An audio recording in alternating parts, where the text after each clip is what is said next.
ನಮಸ್ಕಾರ ಆತ್ಮೀಯರೇ, media house ಕನ್ನಡಗೆ ಸ್ವಾಗತ. ಮುಂಗಾರು ಅಧಿವೇಶನಕ್ಕೆ 3 ದಿನಗಳು ಬಾಕಿ ಇರುವಾಗಲೇ ಅಧಿವೇಶನಕ್ಕೆ ತೆರೆ ಎಳೆದಿದ್ದಾರೆ. ಇದರ ಬೆನ್ನಲ್ಲೇ ಈಗ ಮುಖ್ಯಮಂತ್ರಿ ಡಿಕೆಶಿ ನೇತೃತ್ವದ ಸಚಿವ ಸಂಪುಟಕ್ಕೆ ಸರ್ಜರಿ ಮಾಡಲಿದ್ದಾರೆ ಅನ್ನೋ ಸುದ್ದಿ ಹಬ್ಬಿದೆ. ಸಂಪುಟ ವಿಸ್ತರಣೆಯಾಗಿ ಇನ್ನೂ 1 ತಿಂಗಳಾಗಿಲ್ಲ. ಅಷ್ಟರಲ್ಲೇ ದೊಡ್ಡ ಬದಲಾವಣೆ ಆಗಲಿದೆ ಅನ್ನೋ ಸುದ್ದಿ ಹಬ್ಬಿದೆ. ಆಗಸ್ಟ್ 13ರಿಂದ ಆಗಸ್ಟ್ 27ರವರೆಗೆ ಮುಂಗಾರು ಅಧಿವೇಶನ ನಡೆಸಲು ತೀರ್ಮಾನಿಸಲಾಗಿತ್ತು.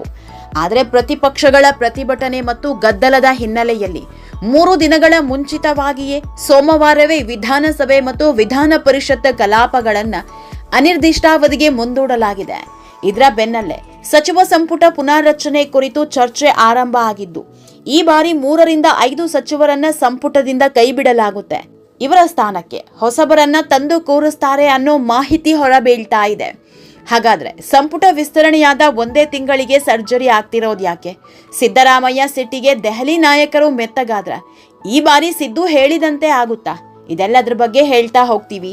ವಿಡಿಯೋನ ಸ್ಕಿಪ್ ಮಾಡದೆ ಕೊನೆವರೆಗೂ ನೋಡಿ. ಅಲ್ಲದೆ ನಮ್ಮ ಚಾನೆಲ್ನ ಸಬ್ಸ್ಕ್ರೈಬ್ ಮಾಡೋದನ್ನ ಮರಿಬೇಡಿ. ಆತ್ಮೀಯರೇ, ಸರ್ಕಾರ ರಚನೆಯಾಗಿ 3 ತಿಂಗಳ ಮೇಲಾಯಿತು. ಈ 3 ತಿಂಗಳಲ್ಲಿ ಒಂದೇ ಒಂದು ದಿನವೂ ಸರ್ಕಾರ ಸುಸೂತ್ರವಾಗಿ ನಡೆದಿಲ್ಲ.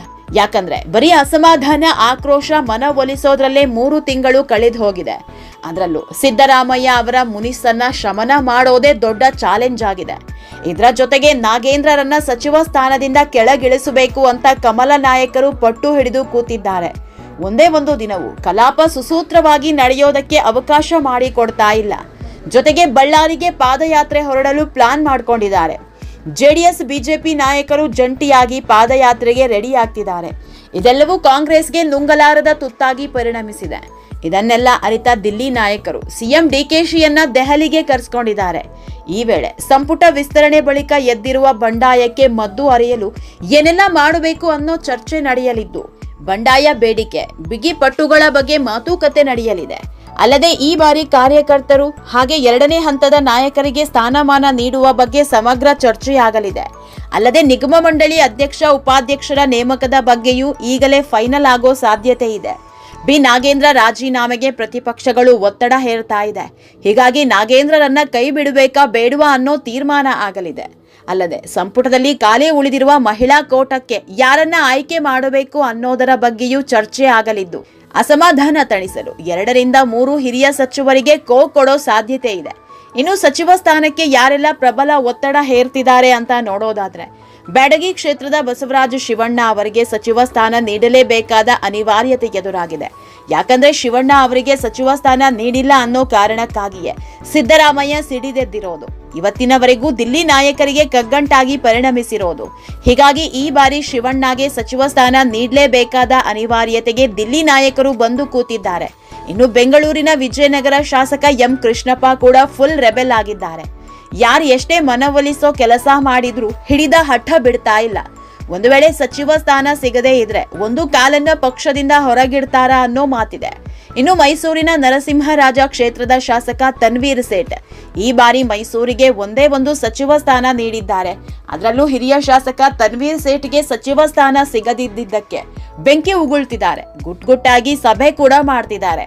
ಹೀಗಾಗಿ ಈ 3 ಪ್ರಬಲ ಆಕಾಂಕ್ಷಿಗಳಿಗೆ ಸಚಿವ ಸ್ಥಾನ ನೀಡಲೇಬೇಕಾದ ಒತ್ತಡ ದಿಲ್ಲಿ ನಾಯಕರ ಹೆಗಲ ಮೇಲಿದೆ. ಇವರ ಜೊತೆಗೆ ದಿನೇಶ್ ಗುಂಡೂರಾವ್, ಎಚ್.ಕೆ. ಪಾಟೀಲ್, ನಾರಾಯಣಸ್ವಾಮಿ, ಟಿ.ಬಿ. ಜಯಚಂದ್ರ ಹಾಗೆ ಎಚ್.ಸಿ. ಮಹದೇವಪ್ಪ ಕೂಡ ಸಚಿವ ಸ್ಥಾನಕ್ಕೆ ಪಟ್ಟು ಹಿಡಿದು ಕೂತಿದ್ದಾರೆ. ಇವರೆಲ್ಲರೂ ಕೂಡ ಕಾಂಗ್ರೆಸ್ನ ಹಿರಿಯ ನಾಯಕರು, ಘಟಾನುಘಟಿಗಳು ಅಂತ ಕರೆಯಿಸಿಕೊಂಡವರು. ಹೀಗಾಗಿ ಯಾರಿಗೆ ಮನ್ನಣೆ ಹಾಕ್ತಾರೆ ಅನ್ನೋದೇ ಯಕ್ಷ ಪ್ರಶ್ನೆಯಾಗಿದೆ.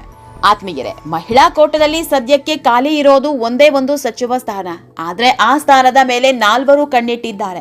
ಅದರಲ್ಲಿ ಪ್ರಮುಖವಾಗಿ ಬೆಳಗಾವಿ ಗ್ರಾಮಾಂತರ ಕ್ಷೇತ್ರದ ಲಕ್ಷ್ಮೀ ಹೆಬ್ಬಾಳ್ಕರ್, ಕೆಜಿಎಫ್ನ ರೂಪಕಲಾ ಶಶಿಧರ್, ಎಂಎಲ್ಸಿ ಗಾಯತ್ರಿ ಶಾಂತೇಗೌಡ, ಸಂಡೂರಿನ ಅನ್ನಪೂರ್ಣ ತುಕಾರಾಂ ಸಚಿವ ಸ್ಥಾನಕ್ಕೆ ಕಣ್ಣಿಟ್ಟಿದ್ದಾರೆ. ಇದರಲ್ಲಿ ಲಕ್ಷ್ಮೀ ಹೆಬ್ಬಾಳ್ಕರ್ ಎಲ್ಲಾ ಕಡೆಯಿಂದ ಒತ್ತಡ ಹಾಕ್ತಾ ಇದ್ದು, ಸಿಎಂ ಡಿಕೆಶಿ ಆಪ್ತ ಬಣದಲ್ಲಿ ಗುರುತಿಸಿಕೊಂಡಿರೋದ್ರಿಂದ ಲಕ್ಷ್ಮೀ ಹೆಬ್ಬಾಳ್ಕರ್ಗೆ ಸಚಿವ ಸ್ಥಾನ ಸಿಗೋ ಸಾಧ್ಯತೆ ಇದೆ. ಆತ್ಮಗಿರೆ 4 ದಿನಗಳ ಹಿಂದಷ್ಟೇ ಎಐಸಿಸಿ ಮಟ್ಟದ ಸಭೆ ನಡೆದಿತ್ತು. ಈ ಸಭೆಯಲ್ಲಿ ರಾಹುಲ್ ಗಾಂಧಿ, ಸೋನಿಯಾ ಗಾಂಧಿ, ಮಲ್ಲಿಕಾರ್ಜುನ ಖರ್ಗೆ ಸೇರಿದಂತೆ ಕಾಂಗ್ರೆಸ್ನ ಘಟಾನುಘಟಿ ನಾಯಕರೆಲ್ಲ ಭಾಗಿಯಾಗಿದ್ರು. ಈ ವೇಳೆ ಸಿದ್ದರಾಮಯ್ಯ ಕೂಡ ಹಾಜರಿದ್ರು. ದಿಲ್ಲಿ ನಾಯಕರ ನೇತೃತ್ವದಲ್ಲಿ ನಡೆದ ಸಭೆಯಲ್ಲಿ ಸಿದ್ದರಾಮಯ್ಯ ಅವರ ಮನವೊಲಿಸೋ ಕೆಲಸ ನಡೆದಿತ್ತು. ಕೆಸಿ ವೇಣುಗೋಪಾಲ್ ಸಿದ್ದರಾಮಯ್ಯ ಜೊತೆ ಅರ್ಧ ಗಂಟೆಗೂ ಹೆಚ್ಚು ಕಾಲ ಮಾತುಕತೆ ನಡೆಸಿದ್ರು. ಈ ವೇಳೆ ತಮ್ಮ ಬೇಡಿಕೆಗಳನ್ನ ಈಡೇರಿಸೋದಾಗಿ ಭರವಸೆ ನೀಡಿದ್ರು. ಇದಾಗಿ 1 ವಾರ ಆಗಿಲ್ಲ, ಅಷ್ಟರಲ್ಲಿ ಸಂಪುಟಕ್ಕೆ ಸರ್ಜರಿ ಮಾಡ್ತಾರೆ ಅನ್ನೋ ಸುದ್ದಿ ಹಬ್ಬಿದೆ. ಅಲ್ಲಿಗೆ ಸಿದ್ದು ಹಠದ ಮುಂದೆ ದಿಲ್ಲಿ ನಾಯಕರು ತಣ್ಣಗಾದ್ರ ಅನ್ನೋ ಅನುಮಾನ ಹುಟ್ಟಿಸಿದೆ. ಒಟ್ನಲ್ಲಿ ಸಿದ್ದರಾಮಯ್ಯರನ್ನ ಎದುರು ಹಾಕೊಂಡ್ರೆ ಕಾಂಗ್ರೆಸ್ಗೆ ಉಳಿಗಾಲ ಇಲ್ಲ ಅನ್ನೋದು 100ಕ್ಕೆ 100 ಸತ್ಯ. ಆತ್ಮೀಯರೇ, ಈ ವಿಡಿಯೋ ನಿಮಗೆ ಇಷ್ಟವಾದಲ್ಲಿ ಲೈಕ್ ಮಾಡಿ, ಶೇರ್ ಮಾಡಿ, ಕಾಮೆಂಟ್ ಮಾಡಿ. ಇನ್ನೂ ನಮ್ಮ ಚಾನೆಲ್ನ ಸಬ್ಸ್ಕ್ರೈಬ್ ಮಾಡಿಲ್ಲ ಅಂದರೆ ಮಿಸ್ ಮಾಡಬೇಡಿ, ಈಗಲೇ ಸಬ್ಸ್ಕ್ರೈಬ್ ಮಾಡಿ.